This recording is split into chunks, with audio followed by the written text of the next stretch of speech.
Good morning students.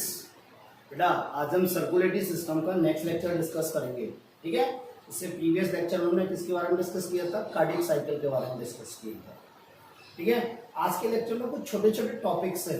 ठीक है, बहुत इंपॉर्टेंट है, क्वेश्चन जनरली उन्हीं से पूछा जाता है, नीट वगैरह में या फिर आपकी जो बोर्ड की एग्जाम्स होती है उनमें भी उन्हीं से क्वेश्चन पूछा जाता है। ठीक है, तो फर्स्ट टॉपिक लेंगे the volume of the blood related with cardiac cycle. First, volume of blood related with cardiac cycle। ठीक है, तो देखो इसमें हम क्या डिस्कस करेंगे? इसमें हम डिस्कस करेंगे एंड डायस्टोलिक वॉल्यूम। क्या करेंगे? First end diastolic volume. देखो बेटा क्या होता है ड्यूरिंग वेंट्रिकल डायस्टोल।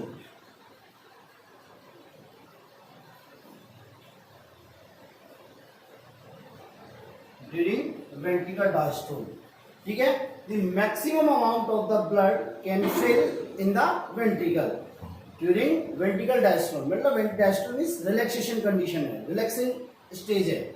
क्या बेटा? रिलैक्सिंग स्टेज है। तो इस ड्यूरिंग वेंट्रिकल में कुल मतलब मैक्सिमम अमाउंट ब्लड कितना फिल हो सकता है? ठीक है, during ventricle diastole maximum volume of blood can be filled in the ventricle, that is called end-diastolic volume। और इसकी वैल्यू कितनी होती है? 120 ml। कितनी होती है बेटा? 120 ml। मतलब वेंट्रिकल डायस्टोल के ड्यूरिंग वेंट्रिकल में कितना ब्लड फिल हो रहा है, मैक्सिमम कितना ब्लड फिल हो रहा है? तो 120 ml। नेक्स्ट आता है स्ट्रोक वॉल्यूम।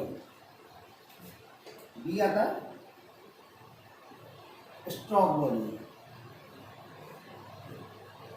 देखो ना स्ट्रोक वॉल्यूम क्या होता है? During ventricle systole, during ventricle systole how much blood can pump outside the ventricle? How much blood can pump outside the ventricle during ventricle systole? How much blood can pump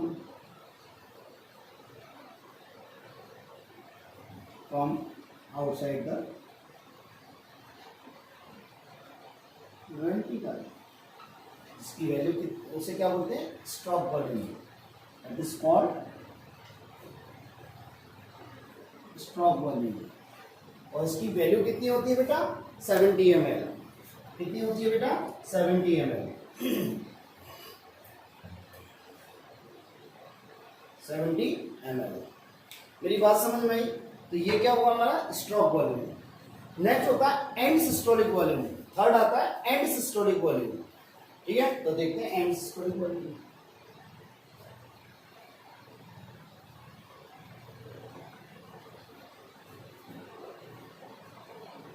देखो ना and systolic volume क्या हो गया है? मतलब जो ventricle में stroke volume के बाद जो वेंट्रिकल में जो ब्लड रिमेन रह गया उसे क्या बोलेंगे? End systolic volume. क्या बोलेंगे? End systolic volume. तो हम क्या कह सकते हैं? द ब्लड रिमेन या the volume of the blood, ऐसे लिखिए, the volume of blood remain in ventricle after stroke volume। After stroke volume तो इसको कैसे निकाल सकते हैं? End systolic volume equal to end diastolic volume minus stroke volume. क्या बेटा? Stroke volume. ये कितना हो गया बेटा? कितना हो गया बेटा? ये हो गया 120 और ये कितना हो गया 70, तो ये कितना 50 ml हो गया। कितना हो गया बेटा 50 ml। मेरी बात समझ में आई? क्या रह गया 50 ml रह गया। तो एंड सिस्टोलिक वॉल्यूम कितना रह गया 50 ml। ठीक है, दोबारा सुन लो। एंड डायस्टोलिक वॉल्यूम क्या है? During ventricle diastole. जब ड्यूरिंग वेंट्रिकल डायस्टोल मतलब जब वेंट्रिकल क्या है रिलैक्सिंग कंडीशन में है। ठीक है, तो देखते हैं कि वेंट्रिकल में कितना ब्लड फिल हो सकता है। मैक्सिमम ब्लड कितना फिल हो सकता है, उसे क्या बोलते हैं एंड डायस्टोलिक वॉल्यूम, जिसकी वैल्यू क्या है 120 ml। ठीक है, नेक्स्ट आता है स्ट्रोक वॉल्यूम।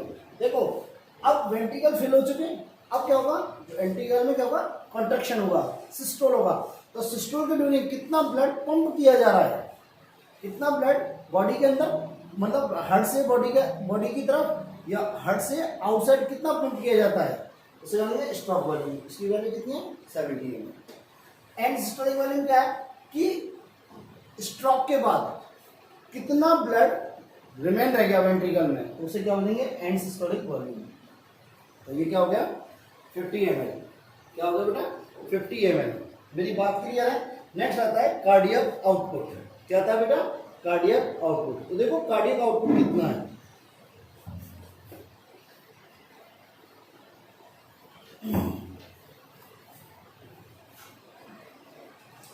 नेक्स्ट टर्म आता है कार्डियक आउटपुट।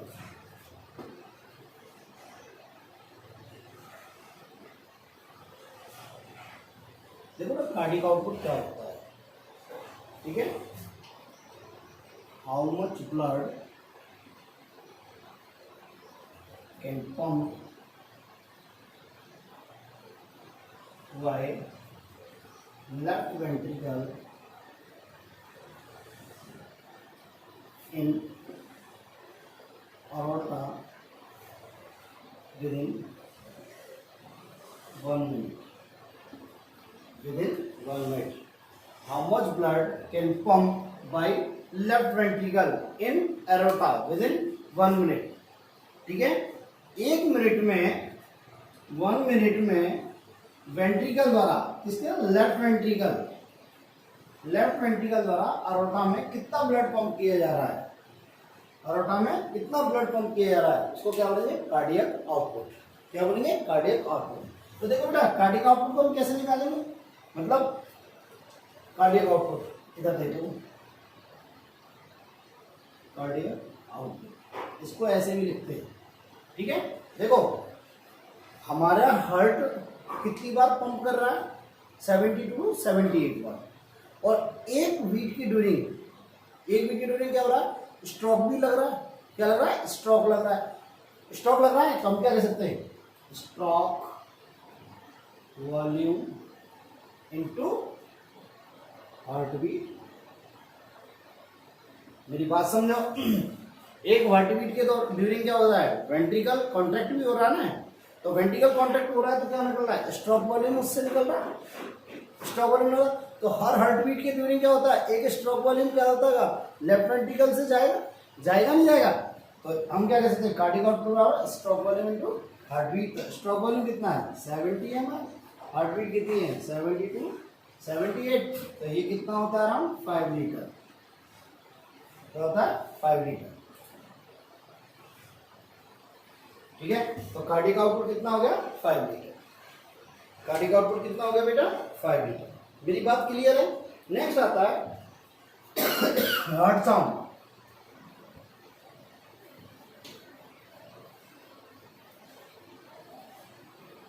नेक्स्ट आती है हार्ट साउंड। देखो बेटा हार्ट साउंड हो गया।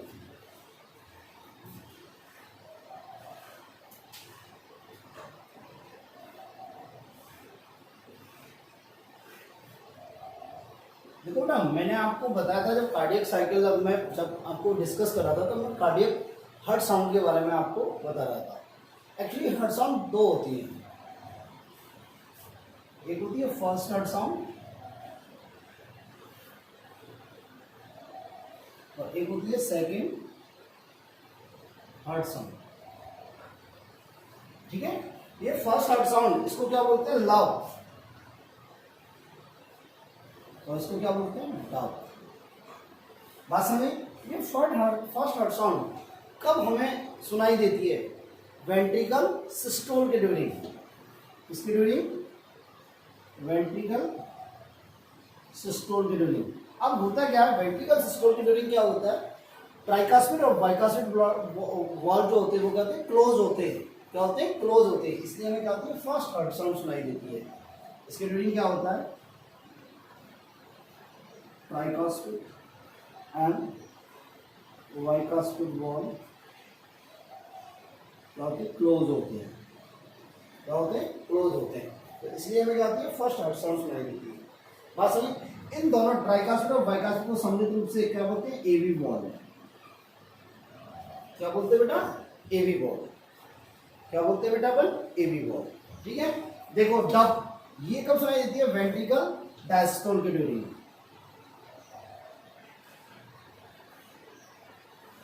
क्या बेटा? वेंट्रिकल डायस्टोल के ड्यूरिंग। देखो बेटा, वेंट्रिकल डायस्टोल के ड्यूरिंग क्या होगा? एक तो पल्मोनरी वॉल्व जो कहां पाया जाता है? पल्मोनरी आर्टरी पर, और एक एरोटिक वॉल्व क्या होंगे? क्लोज होंगे। क्या होंगे? क्लोज होंगे। ठीक है, तो हमें क्या है? सेकंड हार्ट साउंड सुनाई देगी डब।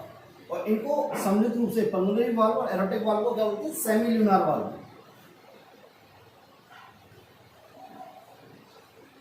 क्या बोलते हैं बेटा? Semi lunar valve. मेरी बात क्लियर है? टू हार्ट साउंड हो गई। First heart sound lub, second heart sound dub. ठीक है, लब कब होती है? वेंट्रिकल सिस्टोल, ये ventricle diastole, during the ventricle systole और ड्यूरिंग वेंट्रिकल डायस्टोल। इसमें क्या होता है? ड्यूरिंग वेंट्रिकल सिस्टोल क्या होता है? ट्राइकास्पिड और बाइकास्पिड वॉल्व क्लोज होते हैं। ट्राइकास्पिड और बाइकास्पिड वॉल्व क्लोज होते हैं। तो क्या होता है? क्लोजिंग के दौरान जो क्लोजिंग होती है उसके ड्यूरिंग क्या होती है? फर्स्ट हार्ट साउंड आती है। ठीक है, इसे इन दोनों को ईवी वॉल्व भी कहते हैं कंबाइंड फॉर्म में। सेकंड हार्ट साउंड डब जो कब होती है? During the ventricle diastole. During the ventricle diastole क्या होता है? पल्मोनरी वॉल्व और एरोटिक वॉल्व क्या होता है? क्लोज होते हैं। क्या होते हैं? क्लोज होते हैं। तो क्या होती है? ये सेकंड हार्ट साउंड हमें सुनाई देती है। और इन दोनों वॉल्व को कंबाइंड फॉर्म में क्या होते हैं? Semi lunar valve. ठीक है, इस हार्ट साउंड को किसके द्वारा सुना जाता है? स्टेथोस्कोप के द्वारा। इसके द्वारा बेटा? स्टेथोस्कोप के द्वारा। इसके द्वारा बेटा? स्टेथोस्कोप के द्वारा। आप डॉक्टर के यहाँ जाते हो तो डॉक्टर के गले में एक लटका रहता है ना स्टेथोस्कोप, उसके द्वारा ये हार्ट साउंड सुनी जाती है। मेरी बात क्लियर है या नहीं है? क्लियर है। नेक्स्ट आता है इलेक्ट्रोकार्डियोग्राफ। क्या आता है? इलेक्ट्रोकार्डियोग्राफ।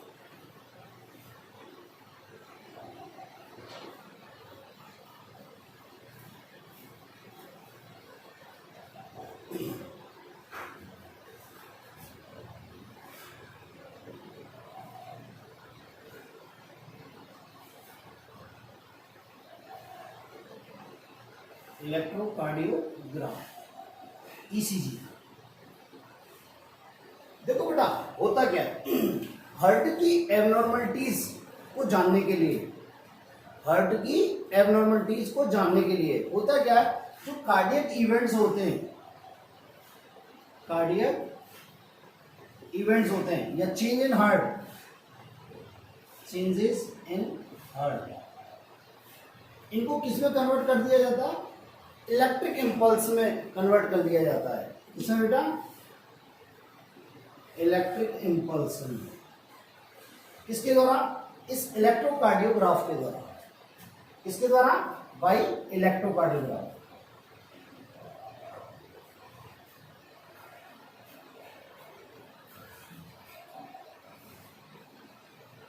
ये इलेक्ट्रोकार्डियोग्राफ क्या है? मशीन है। इसके द्वारा उन्हें क्या? इलेक्ट्रिक इंपल्स में कन्वर्ट कर लिया जाता है। और क्या होता है? किसके द्वारा? इलेक्ट्रोकार्डियोग्राफ के द्वारा। और उन्हें क्या होता है? इन इंपल्सों को एक ग्राफ पेपर पर प्रिंट किया जाता है। इनको क्या किया जाता है? प्रिंट किया जाता है। किस पे? ग्राफ पेपर पे। और इस ग्राफ पेपर को क्या बोलते हैं? इलेक्ट्रोकार्डियोग्राम। क्या बोलते हैं?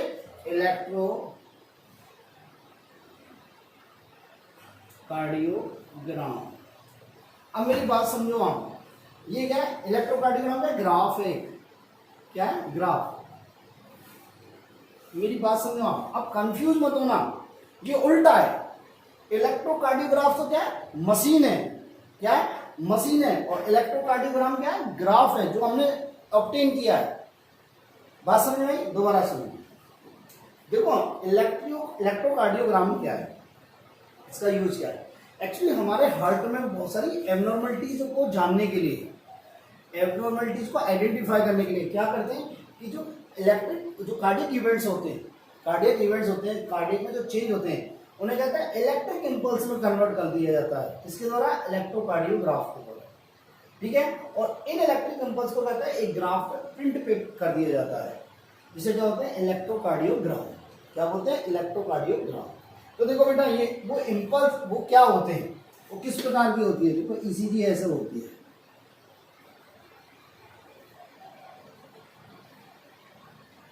आपने बहुत सारी मूवी देखे होंगे। मूवी में क्या है, हीरो या कोई मतलब बीमार हो जाता है तो हॉस्पिटल में एक ऊपर एक मॉनिटर रखा रहता है और उसमें इस प्रकार की लकीरें चलती रहती है, ठीक है। फिर वो क्या होता है, जैसे ही वो मरता था एकदम आवाज आती है क्यों, तो ये सीधी हो जाती है। इसी को बोलते हैं ईसीजी। क्या बोलते हैं, ईसीजी, ठीक है। तो इसमें क्या होता है, सेगमेंट्स होते हैं।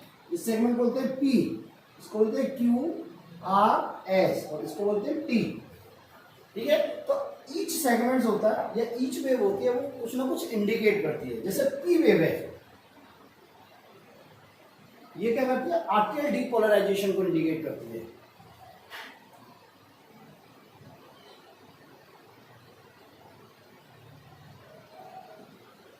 इसको atrial depolarisation, atrial depolarisation means atrial systole. क्या बेटा, आर्टियल सिस्टोल, ठीक है। क्यू आर एस कॉम्प्लेक्स, ये किसको इंडिकेट करता है, वेंट्रिकल डीपोलराइजेशन को। किसको बेटा, वेंट्रिकल डीपोलराइजेशन को, ठीक है। मतलब वेंट्रिकल सिस्टोल,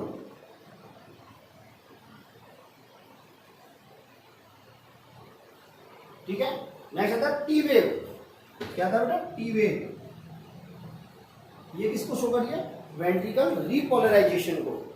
क्या बेटा, वेंट्रिकल रीपोलराइजेशन को।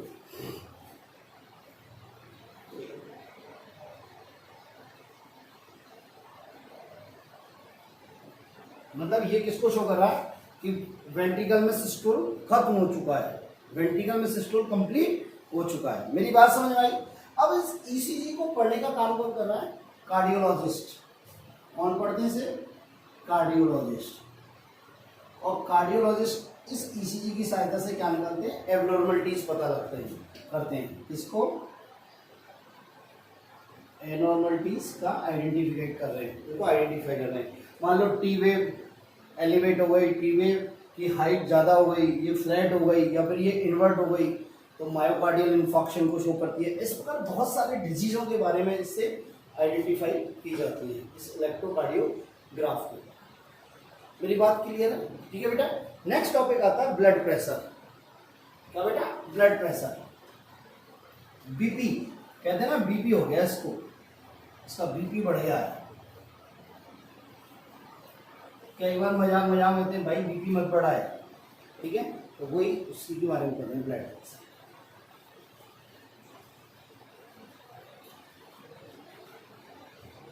ब्लड प्रेशर,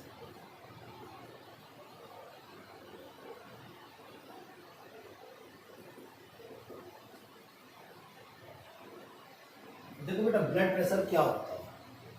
देखो बेटा, ये जो ब्लड होता है हमारा, ब्लड ये किसमें फ्लो होता है, क्लोज ट्यूब्स में, क्लोज ट्यूब्स मतलब ब्लड वेसल्स में, क्लोज ब्लड वेसल्स में।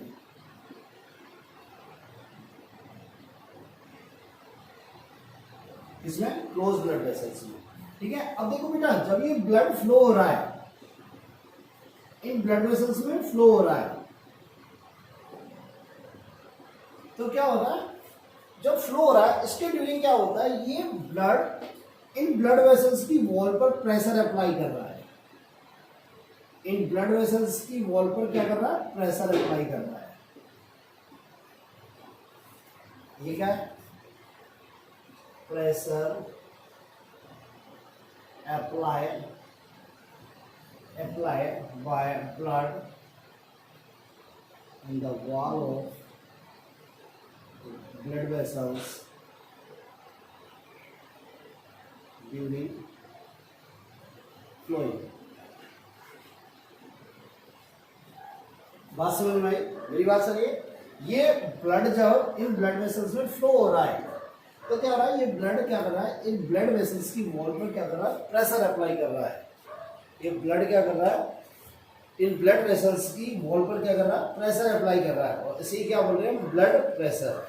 क्या बोल रहे हैं, ब्लड प्रेशर। ठीक है, इसे किससे नापा जाता है, इसे स्पिग्मोमैनोमीटर द्वारा नापा जाता है।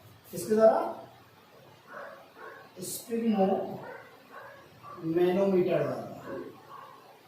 इसके द्वारा इसको मेजर किया जाता है, स्पिग्मोमैनोमीटर द्वारा। इसके द्वारा बेटा, स्पिग्मोमैनोमीटर के द्वारा। ठीक है, और किसमें इसको मेजर करते हैं, ब्रेकियल आर्टरी में। किसमें, ब्रेकियल आर्टरी में। कभी कभी जब हम डॉक्टर के यहाँ जाते हो तो कहते हैं बीपी कम हो गया या बीपी ज़्यादा हो गया, तो वो कहता है एक यहाँ पे एक पाउच लगाता है, उस पाउच को टाइट करता है, यहाँ ब्रेकियल आर्टरी होती है। ठीक है, और उसके बाद उसमें पंप करता है। ठीक है, पंप लगाता है, स्टेथोस्कोप लगाता है।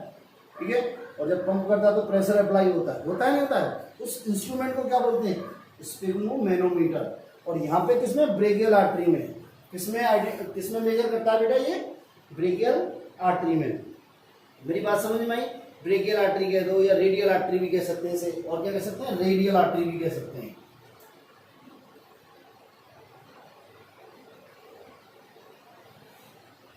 Radial artery. मेरी बात समझिए, देखो ये जो ब्लड प्रेशर होता है ना बेटा, ब्लड प्रेशर, इसकी दो स्टेज होती हैं। इस ब्लड प्रेशर की दो स्टेज होती हैं। देखो कौन कौन सी होती हैं, 2 स्टेज होती है। एक होता है सिस्टोलिक प्रेशर और एक होता है डायस्टोलिक प्रेशर।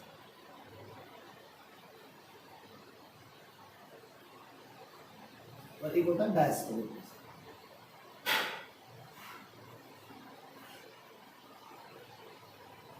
देखो ना, सिस्टोलिक प्रेशर क्या होता है, डायस्टोलिक प्रेशर क्या होता है। देखो ना, सिस्टोलिक प्रेशर क्या होता है, जब हार्ट सिस्टोलिक कंडीशन में, जब हार्ट में क्या हो रहा है, सिस्टोल हो रहा है।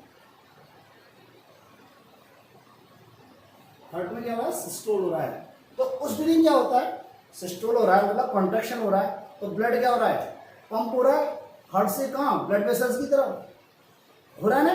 तो मतलब वो क्या होता है, वो प्रेशर क्या होता है, हाई होता है। क्या होता है, हाई होता है। और जब वो ब्लड हार्ट से ब्लड वेसल्स की ओर जाएगा तो ब्लड वेसल्स की वॉल पर प्रेशर अप्लाई करेगा, नहीं करेगा?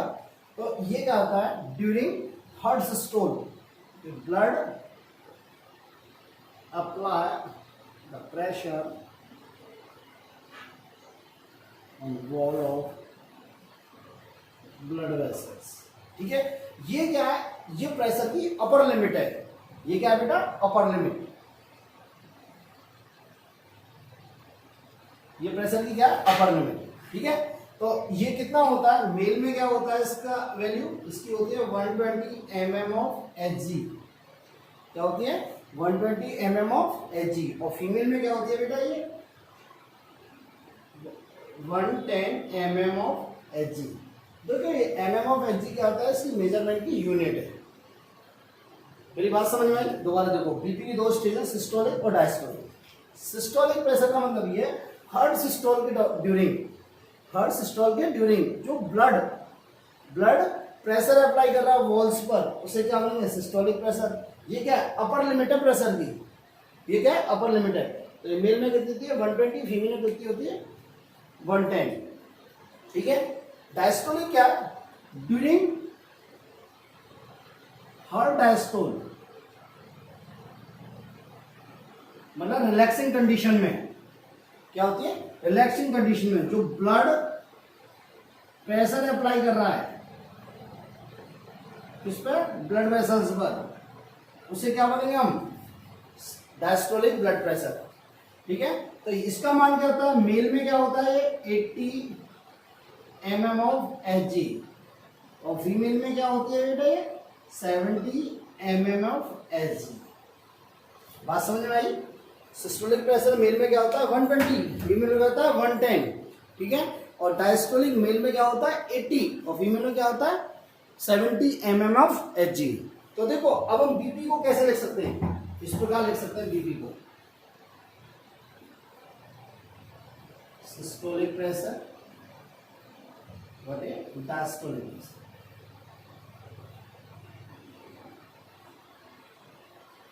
इसकी वैल्यू कितनी है, मेल में देखते हैं पहले, बीपी 120/80 mm ऑफ Hg, ये किसमें मेल में, और फीमेल में क्या है 110/70 mm of Hg in female.